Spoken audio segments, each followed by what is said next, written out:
খাম্পা বৰগয়াৰীৰ গাঁৱতেই সিন্ধি দিছে হাগ্ৰামা মহিলাৰীয়ে। খাম্পাৰ প্ৰাইমেৰীৰেই 70% ভোট BPF-লৈ লৈ আনিছে হাগ্ৰামা মহিলাৰীয়ে। চিৰাংদুৱাৰ আৰু দেৱৰগাঁও উভয়তেই একালৰ বন্ধুক ৰণত পেলাব হাগ্ৰামা মহিলাৰীয়ে।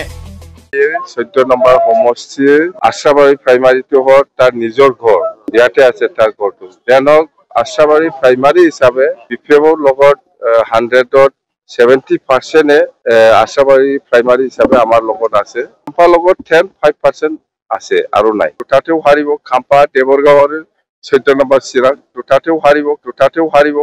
হাগ্ৰামাৰ প্ৰত্যাহ্বান গ্ৰহণ কৰিছে খাম্পা বৰগয়াৰীয়ে। হাগ্ৰামা মহিলাৰীক দুয়োটা সমষ্টিতে হৰুৱাব হেনো খাম্পাই। এটা ভোটত হলেও হাগ্ৰামা মহিলাৰীক ৰণত পেলাব UPPL-ৰ প্ৰাৰ্থী খাম্পা বৰগয়াৰীয়ে।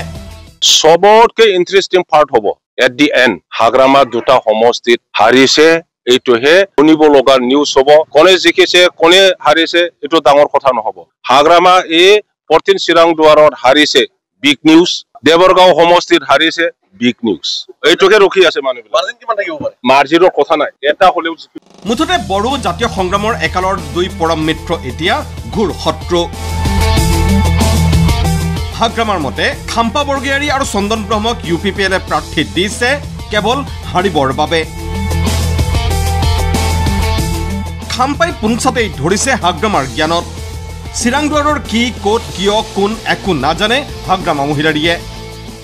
UPPL-এ চন্দন আৰু খাম্পাক হাৰিবৰ কাৰণেহে টিকেট দিছে, হাৰাবৰ কাৰণে টিকেট দিছে। এইটো স্পষ্ট হওক আপোনালোকে। চন্দনে এই চিৰাংদুৱাৰত আহি পেলাই কি কৰিব? একো নাই দেই। ইয়াৰ আগৰ UPPL নেতাবিলাকে চন্দন আৰু খাম্পাক টিকেট নিদিয়ে, পচি গৈছে। এতিয়া টিকেট পোৱাৰ পিছত কি ক'লে? বাহ, শাস্তিহে দিছে বোলে। শাস্তি নিজে পাই আছে। খাম্পা বৰগয়াৰী যে 40ত জিকিব, তেখেতৰ সমষ্টি দেৱৰগাঁৱৰ খাম্পা বৰগয়াৰী যে জিকি আছে, এইটো দেখি পেলাই পাগল হৈ গৈছে মানুহজন।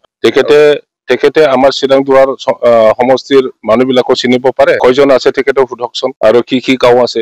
তেখেতৰ কোনো জ্ঞান নাই, নিজৰ সমষ্টিৰ প্ৰতিও জ্ঞান নাই। কেৱল খাম্পা বৰগয়াৰীয়ে নহয়, চন্দন ব্ৰহ্মৰ নাম শুনিলে হাগ্ৰামা মহিলাৰীৰ প্ৰতিক্ৰিয়ানো আজিৰ তাৰিখত কেনে হয় শুনক এবাৰ।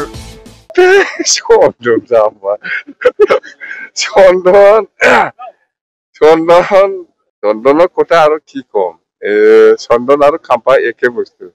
আৰু তাৰ পাছত নিজৰ ভৱিষ্যত ভাল বুলি কৈ হাগ্ৰামা মহিলাৰীয়ে ক'লে এইবাৰ BTC-ৰ ৰণত পৰিব UPPL-ৰ 4 যোদ্ধা প্ৰমোদ বড়ো, চন্দন ব্ৰহ্ম, খাম্পা বৰগয়াৰী আৰু ৰঞ্জিত বসুমতাৰী।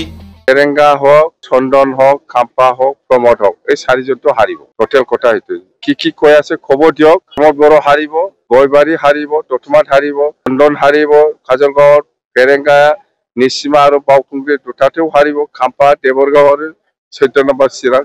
এনে 6টা সমষ্টি নষ্ট হৈ আছে। UPPL-এ ইহঁতক টিকেট নিদিলে ভাল আছিল। 22 তাৰিখে হ'বলগীয়া নিৰ্বাচনৰ দিন যিমানেই চমু চাপিছে, সিমানেই প্ৰচাৰ আৰু যোগদানৰ পৰ্বৰ কোব চৰিছে। ক'ৰবাত যদি BPF, ক'ৰবাত UPPL, ক'ৰবাত BJP। পিছ পৰি ৰোৱা নাই BTC-ত প্ৰথমবাৰৰ বাবে পদাৰ্পণ কৰা আঞ্চলিকতাবাদী দল অসম জাতীয় পৰিষদো। অসম এখন এনেকুৱা ৰাজ্য নাছিল যে অসমৰ মানুহবিলাক স্বাৱলম্বনৰ পথেদি আগবাঢ়িছিল। অসমৰ মানুহখিনি যাতে সেই পূৰ্বৰ যিটো প্ৰেষ্টিজ, যিটো ষ্টেটাছ, যিটো মানে কি সন্মান, সেই সন্মানটো বৰ্তাই ৰাখিব পাৰে। সেইকাৰণে আমি আঞ্চলিকতাৰ শিবিৰবিলাকে য'ত পৰি আছে চেষ্টা কৰিছোঁ। আৰু ব্যুৰ' ৰিপৰ্ট ND24।